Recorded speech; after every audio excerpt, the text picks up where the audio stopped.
quick disclaimer, this video is not meant to be sad. This is just something that was heavy on my heart as I was getting back from my trip from Montana with Hannah's family and Hannah.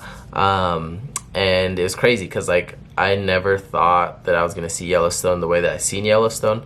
I never thought that this was going to be the year that I went to Yellowstone, none of those things.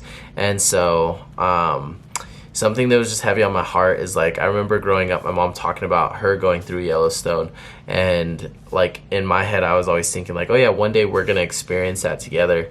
And unfortunately that's not the case. The reason being is I lost my mom in October of 2021, and so although I wasn't able to experience it with her physically, I still included her in my trip. I brought a little picture of me and her and just like kind of held it up and took pictures at Yellowstone with her. And so something that I was thinking about as I was doing those things and taking those pictures is just like, you don't know when it's going to be like the last time you take that trip. You don't know when it's going to be the last time you see Montana or Yellowstone or anywhere it is that you're traveling. And one thing that I had to like, that I still wrestle with a little bit is just the fact that like in certain parts of my life I was working so hard for something that I said I wanted to go do, or some goal and stuff, and it hits me like a ton of bricks when like something like me going to Montana happens.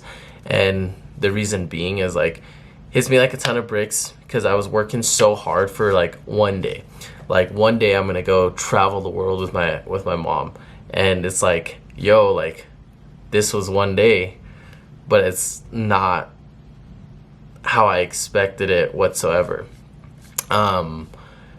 And I just think sometimes like we work so hard for something and we think like, oh, we have to be so consistent with something, or we have to be so strict on ourselves about certain things. And this trip really made me realize just like there's certain things that it's okay to break your consistency with. There's certain things that is okay for me personally to not be so laser focused on like other things outside of it. There's certain things that I want to experience in my life moving forward now that I'm willing to quote unquote sacrifice the grind or the hustle and whatnot so that I could experience that. Because constantly saying like one day I'm gonna go do something, like sometimes that one day just will never come anymore. And so I just wanted to hop on here, share that with you guys, and like I apologize if my thoughts are all over the place, but hopefully you guys are picking up what I'm putting down, what I'm trying to communicate. And yeah, I appreciate you guys watching. This video is very hard to make too. Trying to get through all of this without, you know, shedding a tear and stuff, like it's not easy, but I know that it's important, and that's why I wanted to put it out.